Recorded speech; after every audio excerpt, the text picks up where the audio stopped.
Depuis des millénaires, les semences paysannes nourrissent l'humanité. Dès que l'homme a pratiqué l'agriculture, il a multiplié, sélectionné et réutilisé ses semences année après année. Ce travail ancestral est à l'origine d'une immense diversité variétale partout dans le monde. Mais depuis moins d'un siècle, les semences se privatisent, la diversité se perd. 75% des variétés ont disparu au cours du dernier siècle. Avec la révolution verte qui a suivi les deux guerres mondiales, l'agriculture s'est fortement mécanisée, les pesticides et engrais de synthèse ont été massivement employés et les semences modernes ont remplacé les semences paysannes.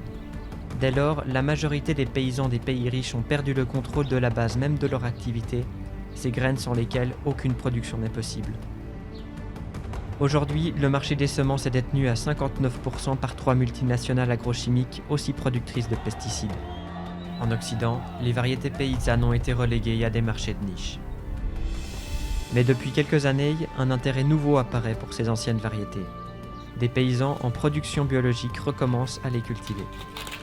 L'idée, c'est d'arriver de se réapproprier un savoir-faire, d'arriver à avoir une autonomie en tant que paysan pour pouvoir produire en ayant en main les paramètres de base de la production. Perte massive de biodiversité, autonomie paysanne face à l'agrochimie, lien entre les producteurs et les mangeurs, sécurité alimentaire, qualité nutritive et conservation d'un savoir-faire, les semences paysannes sont au cœur des grands enjeux de notre époque.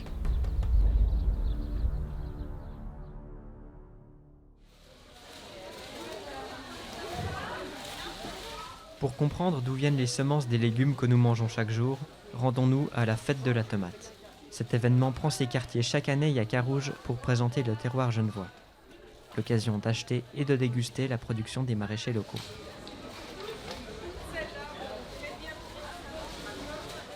Alors ici on vend la tomate piccolo, la tomate Tomberry, la tomate Rosso et la tomate Louise qui a un nom commercial. Le nom de la variété est différent. Le reste c'est des variétés commerciales, donc on a quand même des garanties en termes de rendement, en termes de résistance aussi aux maladies. Donc c'est ce qui est important aussi pour nous.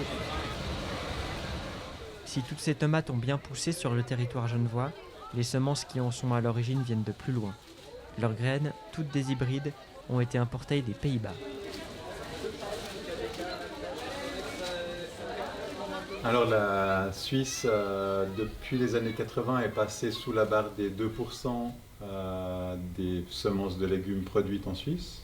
Les entreprises traditionnelles, conventionnelles qu'ils faisaient auparavant ont arrêté de produire des semences de légumes ou en font vraiment très très peu. L'accent aussi de la recherche publique a été mené sur les céréales et donc c'était vraiment une politique d'abandonner les semences de légumes. Donc on peut vraiment parler d'une dépendance. Maintenant, quelqu'un qui veut faire du maraîchage en agriculture biologique en Suisse, s'il veut, il peut trouver un assortiment quand même relativement complet. C'est ça. Ouais, pour les céréales, 80% est produit en Suisse et puis aussi utilisé en Suisse. Alors 80% des blés cultivés par des paysans sont des variétés suisses et puis aussi produits en Suisse. En périphérie de Genève, l'association Semences de Pays sélectionne et multiplie des variétés locales. Au programme aujourd'hui, nettoyage et ensachage des graines de carottes.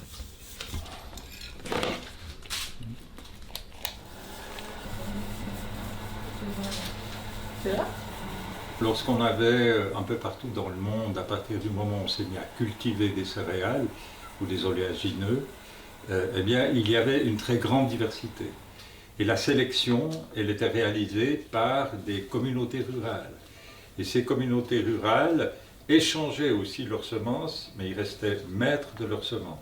Ça veut dire que le potentiel génétique des plantes, sous toutes les formes diversifiées qui existaient, c'était considéré comme un bien communautaire, comme un bien qui appartenait à la collectivité, qui appartenait à celles et ceux qui travaillaient la terre sans pouvoir spéculer. Et dans un régime capitaliste poussé à l'extrême, on s'est rendu compte, il y a à peu près une vingtaine d'années, de par aussi la progression de la recherche dans les manipulations génétiques des plantes, qu'il y avait là un marché extraordinaire. C'est ce qu'on appelle la mainmise sur le vivant, c'est-à-dire que des firmes agrochimiques ont sélectionné ce qui peut avoir le plus de rendement, mais ont aussi sélectionné des plantes avec un rendement maximum, sachant que ces plantes fragilisées allaient nécessiter l'utilisation de pesticides. Dans le même temps, les firmes semencières ont développé les hybrides, impossibles à semer plusieurs années de suite car elles sont stériles ou seraient victimes de dégénérescence.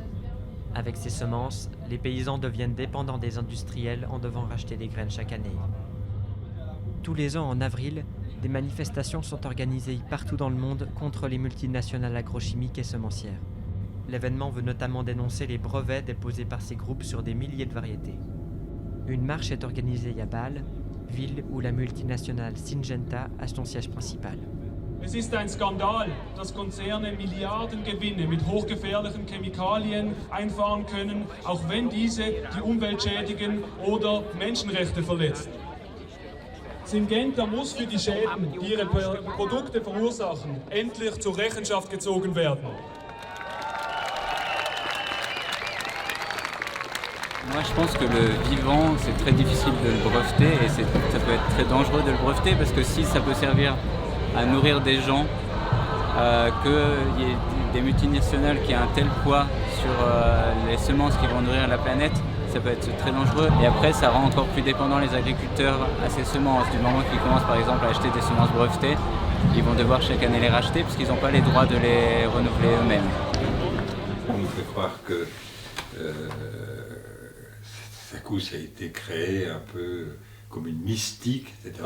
Alors que très souvent on est allé chercher le matériel génétique qui avait déjà été perçu, sélectionné, amélioré dans la tradition de la sélection paysanne. Et de penser qu'on n'arrive pas à considérer un peu mieux quand même que ce que la planète met à notre disposition, il faut le préserver et puis le partager mieux que ça, je trouve ça sidérant.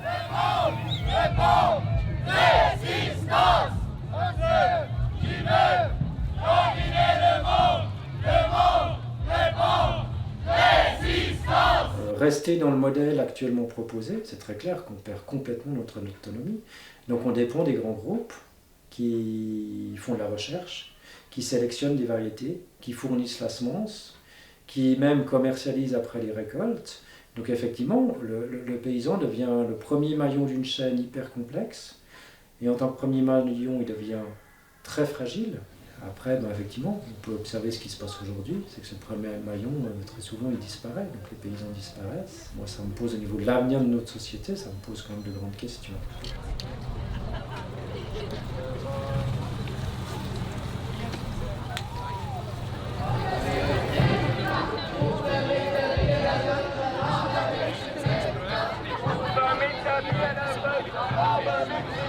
La transition passe par un arrêt de la dépendance envers ces multinationales, aller vers des exploitations qui sont à nouveau plus autonomes, qui sont plus petites et qui sont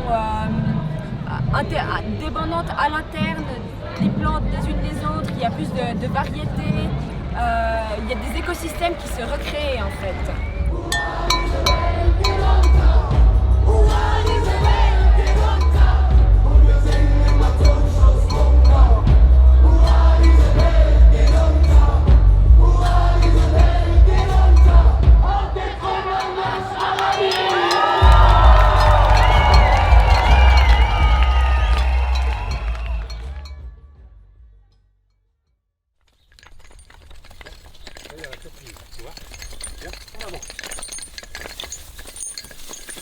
On commence là, de côté. Ouais, je crois qu'on va rester.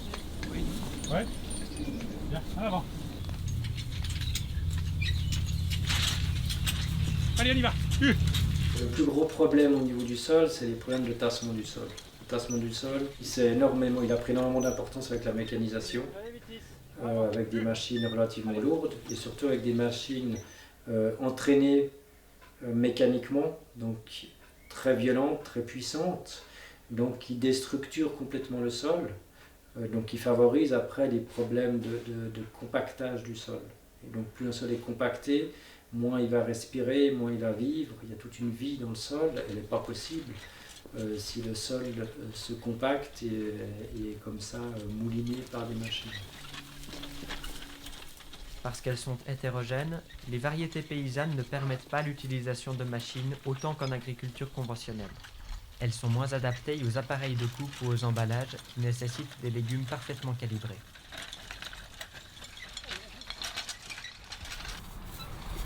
Ouais, je suis mal parti là. Ouais. Alors, stop ici. Stop. On va mettre de l'ordre, hein, d'abord. J'attends un peu. Vas-y. Voilà. Maintenant, on constate qu'avec 8-9 ans de recul, c'est vrai qu'on a un sol en maraîchage qui est très vivant, qui est beaucoup plus aéré que l'eau descend, alors qu'avant l'eau stagnait en surface, sur tous les passages de machines, qu'on a des rendements en moyenne plus élevés qu'avant, donc on a l'impression qu'effectivement, de toute façon, on est gagnant au niveau de la vie du sol, au niveau de la santé du sol.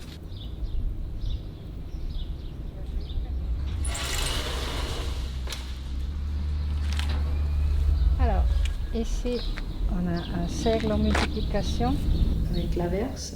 Ils sont hautes, voilà, ils me dépassent comme ça, certaines variétés.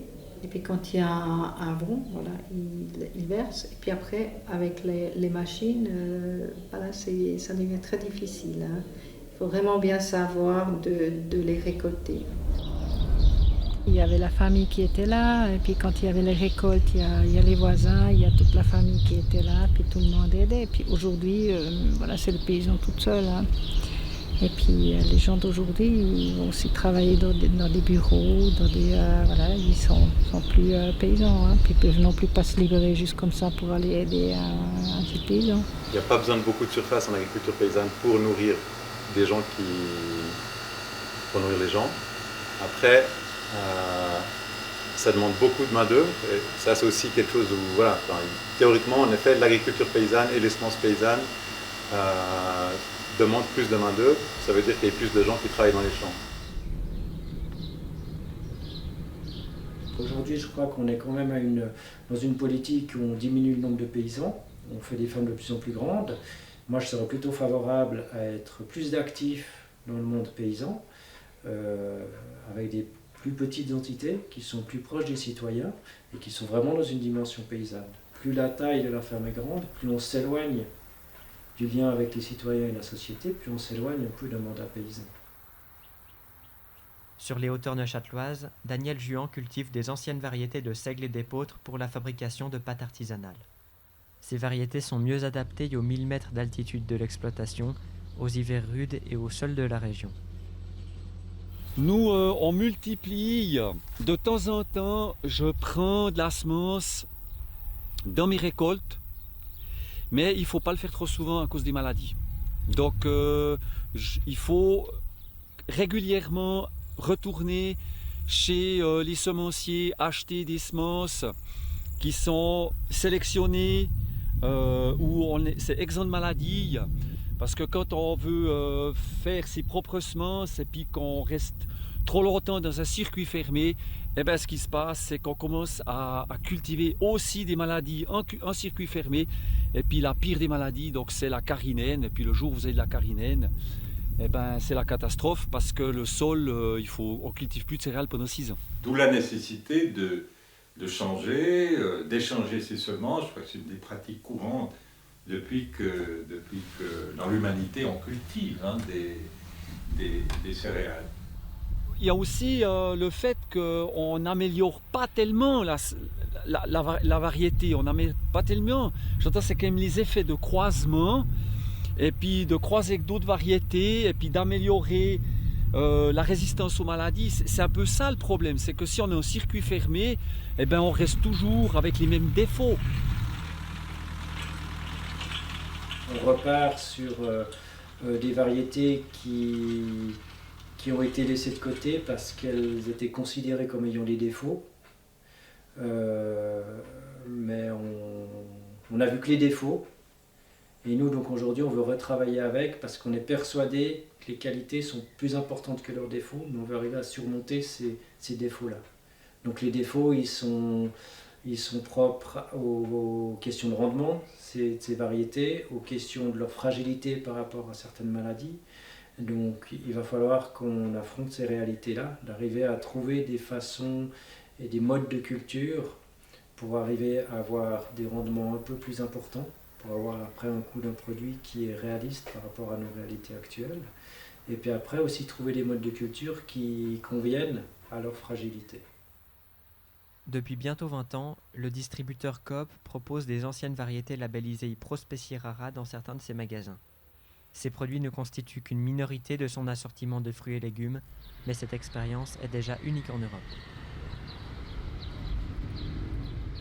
D'avoir des produits Pro Specie Rara qui soient présents dans les supermarchés, pour nous c'était une vitrine très intéressante qui permettait d'interpeller le public quand tout à coup dans les étals de supermarchés, à côté de pommes toutes identiques, ils voient des produits un peu différents ou des pommes de terre de couleur bleue, ça les interpelle et puis ça nous permet d'amener de l'information et surtout de toucher des gens qui ne connaissent pas forcément cette problématique de la perte de diversité.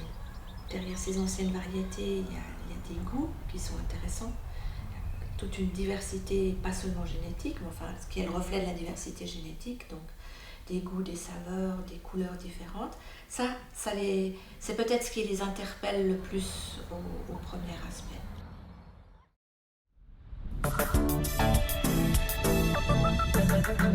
Bonjour, il y a risque de pénurie alimentaire. Le signal d'alarme lancé aujourd'hui par l'Organisation de l'ONU pour l'alimentation et l'agriculture, la FAO. Tous les jours, des espèces ou des plantes qui ne pourront jamais être retrouvées disparaissent. La faute au manque de diversité dans les cultures. La FAO appelle les gouvernements à se saisir du problème. Un risque de pénurie alimentaire menace l'humanité. L'avertissement. D'après la FAO, seules 9 espèces de plantes couvrent actuellement les 2/3 de la production alimentaire mondiale et 75% des variétés ont disparu au cours du dernier siècle. En cause, la concentration de la recherche sur une minorité de variétés les plus productives. Or, la biodiversité est indispensable pour assurer la sécurité alimentaire des populations. Si on reste une niche quelque part avec beaucoup de biodiversité, en fait, l'avancée de la perte de biodiversité dans le reste des cultures va beaucoup plus vite et beaucoup plus inquiétante. Et donc il faut vraiment que la nourriture des gens principalement vienne petit à petit de variétés beaucoup plus diverses biologiquement. Plus on perd la diversité, plus on fragilise une plante. Donc là, effectivement, de semer 11 variétés différentes en mélange, qui ont toutes des caractéristiques, des forces comme des fragilités, ça a un effet effectivement de diminuer les risques et elles se renforcent les unes les autres. L'ouverture qu'il y a dans chaque variété, c'est-à-dire que les variétés sont beaucoup moins homogènes que dans les variétés modernes. Les légumes avaient une possibilité d'adaptabilité parce qu'ils étaient tous, en fait, dans une variété, tous relativement différents. Et donc, une année qui était vraiment difficile pour tel caractère, il y avait quand même la résistance qui était présente dans la variété. C'est pour ça d'ailleurs que pour nous, on dit qu'on appelle ça des variétés parce que dedans, il y a une variété. La grande diversité génétique que contiennent les anciennes variétés est essentielle pour le développement de nouvelles accessions. Les stations de recherche peuvent ainsi utiliser des caractères intéressants, comme des résistances aux maladies, ce qui évite aux agriculteurs des traitements phytosanitaires. Plus vous avez une palette de couleurs large, plus vous pouvez composer des choses différentes. Donc cette palette de couleurs, elle est représentée par tous les gènes qui sont compris dans ces variétés. Donc plus vous avez de gènes à disposition, plus vous pouvez répondre à des changements climatiques, à des maladies, à des interventions, à des changements de pratiques culturelles. Donc c'est vraiment se prémunir pour l'avenir, d'avoir un maximum de réponses à ce qui pourrait arriver. Les hautes tiges des anciennes variétés participent aussi à leur résistance aux maladies. Suite aux multiples sélections pour les rendre moins vulnérables à l'averse, les variétés modernes ont désormais une tige courte. L'avantage des hautes pailles, des pailles longues, c'est qu'elles sont éloignées du sol, moins de concurrence des mauvaises herbes, et puis on éloigne aussi l'épi des maladies. Donc ici on a les feuilles du bas qui sont malades, et puis après quand on arrive dans les feuilles du haut, elles sont plutôt saines. Mais si on met de l'azote à une céréale, qu'est-ce qui se passe? Excès d'azote, donc elle verse.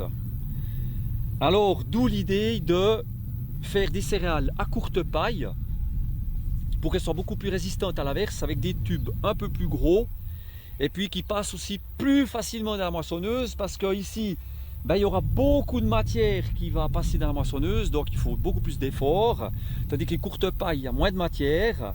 Le problème, c'est qu'elles vont être beaucoup plus proches du sol, donc plus en contact avec les maladies, plus de mauvaises herbes, puisqu'il y aura plus de lumière, donc on augmente la chimie.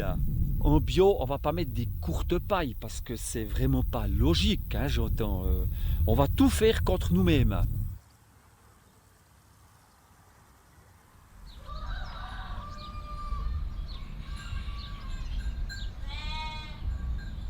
À la ferme des Verpillières, c'est jour de plantation des tomates avec les coopérateurs abonnés au panier de légumes.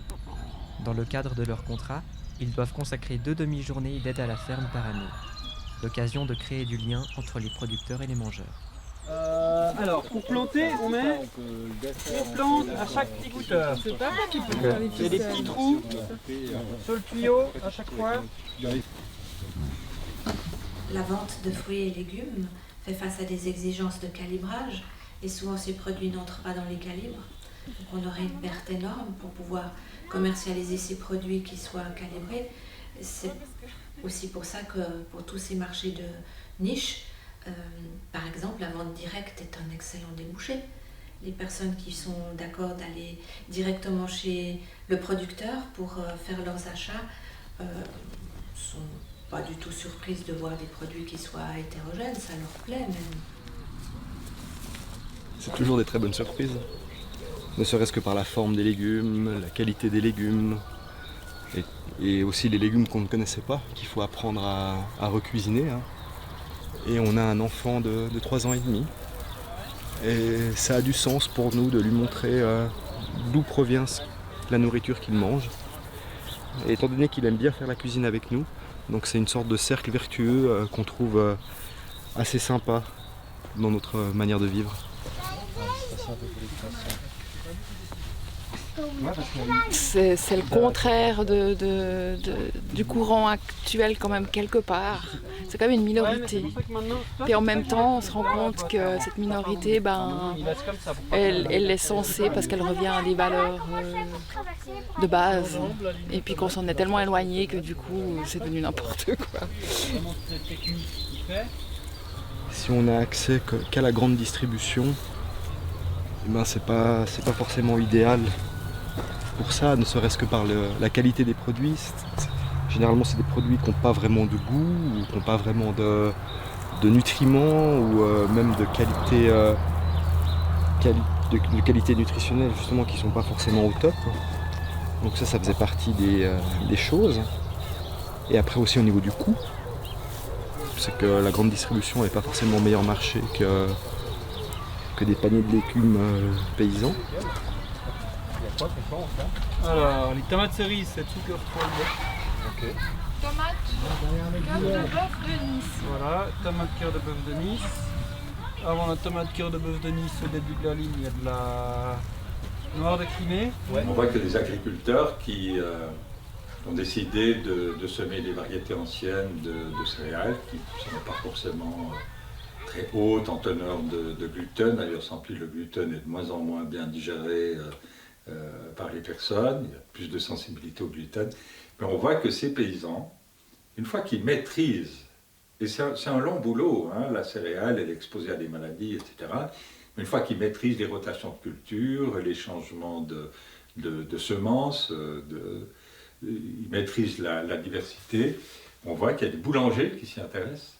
Et puis, à ma connaissance, c'est des expériences encore très localisées, c'est des petits groupes. Et ils réussissent à mettre en valeur les céréales à des prix rémunérateurs, autant le paysan que le boulanger qui s'est intéressé à ces nouvelles variétés de céréales. Alors, il y a non seulement une qualité de l'alimentation, mais il y a un rapport humain aussi. Et puis, l'agriculture de proximité, c'est le lien étroit entre producteurs et consommateurs. On recrée un tissu social au quotidien, quasi au quotidien, qui depuis un certain nombre d'années a eu plutôt tendance à se déliter.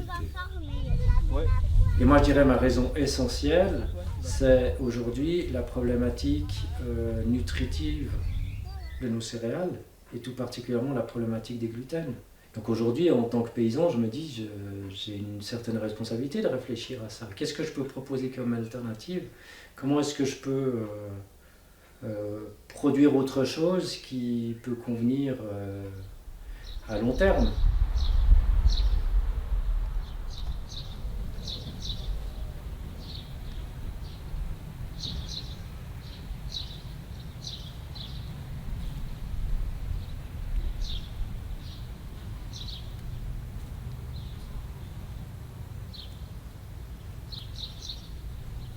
J'ai l'impression qu'il faut qu'on voie déjà celle-là. La sélection paysanne, c'est un travail qui est fait avec le temps et la patience. C'est-à-dire que l'idée, c'est de ne pas toujours tout réinventer à chaque génération.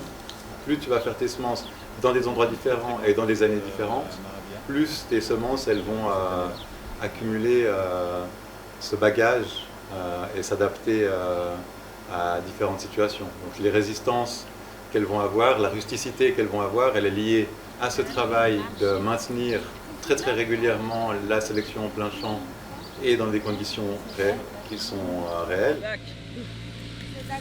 Celle-là. Ces variétés sont vivantes, elles continuent d'évoluer, donc c'est très important qu'elles continuent à être en contact avec leur milieu. C'est pour ça qu'on choisit de la conservation in situ.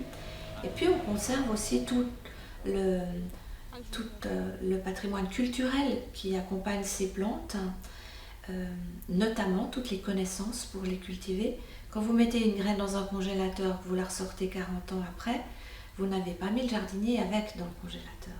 Tandis que si vous cultivez chaque année vos porte-graines, vous conservez aussi les pratiques qui accompagnent les cultures de ces porte-graines. Allez, on la met pour l'instant. Celle-là, Jojo, à tes pieds, elle est pas bien. Celle-là. Trop paumée, non? Elle va pas trop paumée. Celle-là. Mais celle-ci. Non, alors moi j'adore. Elle est quand même malade sur plusieurs étages. 1, 2, 3. On est quand même assez intéressé à l'idée de retourner un système où les maraîchers eux-mêmes sont eux-mêmes semenciers. Pourquoi? Justement parce qu'on estime qu'on ne cultive jamais aussi bien un légume que si on en a fait la semence, et qu'on ne fait jamais aussi bien la semence que si on cultive le légume. Là, il y en a plusieurs compris, mais je ne sais pas. Pour moi, dans le mandat du paysan, le paysan, il doit avoir dans son savoir-faire un bagage de sélection, de choix des variétés, autant en fonction de ses caractéristiques de son sol ou de sa production, du contexte dans lequel il produit, que ce soit en termes de fumure, de caractéristiques du sol ou autre, que en fonction des finalités pour lesquelles il produit. Que va devenir après le produit qu'il récolte? Qui c'est qui le transforme? En quoi est-ce que c'est transformé? Donc ça, je pense que le paysan, s'il veut être un peu maître, autant des finalités de son travail que du sens, je pense effectivement la semence paysanne est un plus.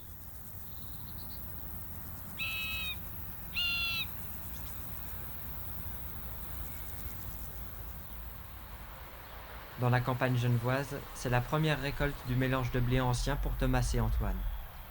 Après 5 ans passés à multiplier les échantillons fournis par la banque de semences d'Agroscope, c'est leur première année de culture pour la consommation.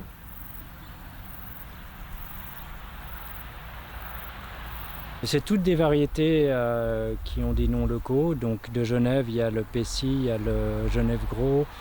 Après, il y a des Vaudois avec le rouge de la Vonoge, le Marchissy, le Givrin. Enfin voilà, il y en a 11 variétés comme ça qui existaient donc jusqu'aux années environ 1900 sur la région genevoise et vaudoise.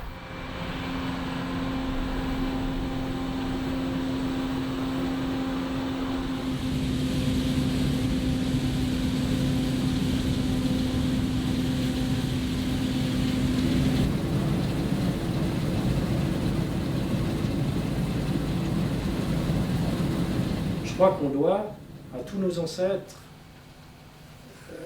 le bagage de ce qu'ils nous ont transmis en termes de savoir-faire Et ça, il a déjà pas mal disparu, donc je pense qu'il faut se dépêcher de le reconquérir pour pouvoir continuer à l'enrichir. Et puis ce potentiel de variété qui existait, qui a été là ou qui est là encore aujourd'hui, souvent en conservatoire, grâce à tous nos ancêtres qui les ont entretenus. Ils ont entretenu des variétés, ils les ont soignées chaque année, ils les ont remis en terre chaque année, ils les ont des fois partagées, ils les ont fait évoluer, ils les ont sélectionnées.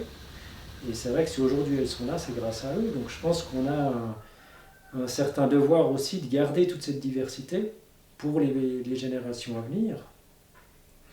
Donc là, effectivement, c'est mon rôle de paysan, citoyen d'une société, où je veux pouvoir espérer que les générations à venir pourront faire des choix, pourront continuer ce travail de choix, de sélection, et ne se retrouvent pas avec un patrimoine génétique complètement appauvri, où en fait il n'y a plus vraiment de possibilité de retrouver la diversité.